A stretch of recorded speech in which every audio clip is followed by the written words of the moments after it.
कुछ ही वक्त पहले एक बार फिर से ईरान की तरफ से ड्रोन अटैक किया गया और इस बार एक साथ 2 ड्रोन के जरिए हमला किया गया। दुबई अंतर्राष्ट्रीय हवाई अड्डे को फिर से निशाने पर लिया गया। ड्रोन हमले में एक भारतीय समेत 4 लोग घायल हुए हैं। घाना के 2, बांग्लादेश का 1 नागरिक इस हमले में घायल हुआ है, जो जानकारी सामने आ रही है।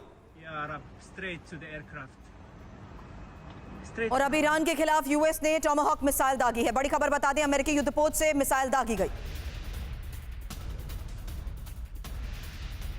ईरान के खिलाफ टॉमाहॉक का इस्तेमाल और टॉमाहॉक दागी गई है। जहां बड़ी खबर है, अमेरिकी युद्धपोत से दागी गई मिसाइल।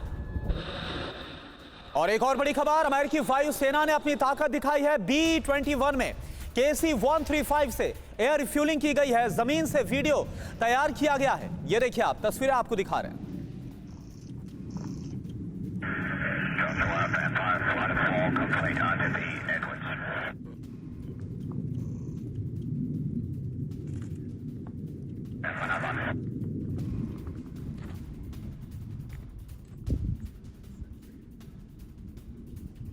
चलिए, सबसे पहले इस वक्त मैं पूर्णिमा जी आपके पास आ रही हूँ। ये सवाल इस वक्त के हालात को देखते हुए सबसे पहले आपसे इसलिए, क्योंकि क्या वाकई इस वक्त डोनाल्ड ट्रंप फंस चुके हैं?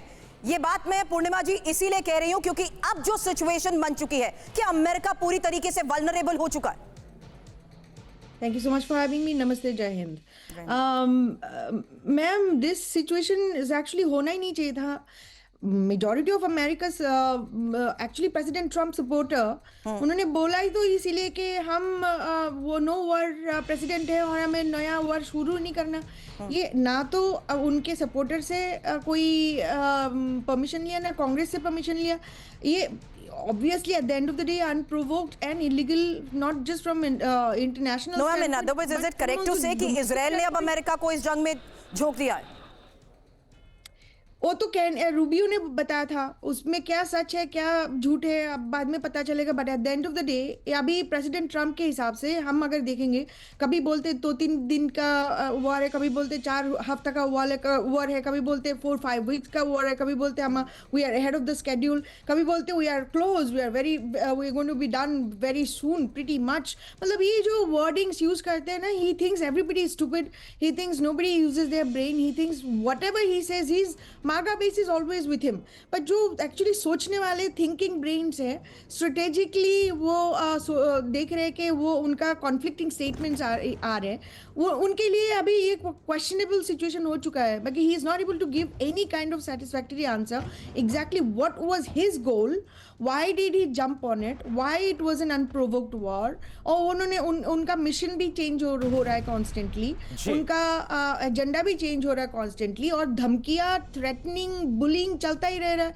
Unfortunately nobody is going to take this rubbish anymore, and I think globe is also watching that उनका जो स्टाइल है of threatening and constant deception and lies, this is by design. He thinks that okay, आप अगर एक बार झूठ बोलोगे, आप जाके ड्राइंग बोर्ड में रखोगे, उसको काउंटर करोगे कि झूठ है। बिल्कुल पूर्णिमा नाथ जी, बिल्कुल पूर्णिमा नाथ जी, एक बार फिर से आएंगे आपके पास। पूर्णिमा नाथ जी, आपने जो अपने पॉइंट्स हैं वो सामने रखे, और जैक भी हमारे साथ जुड़े हैं जो कि फॉर्मर इजराइल मिलिट्री ऑफिसर है और तेल अवीव से इस वक्त हमारे साथ लाइव हैं।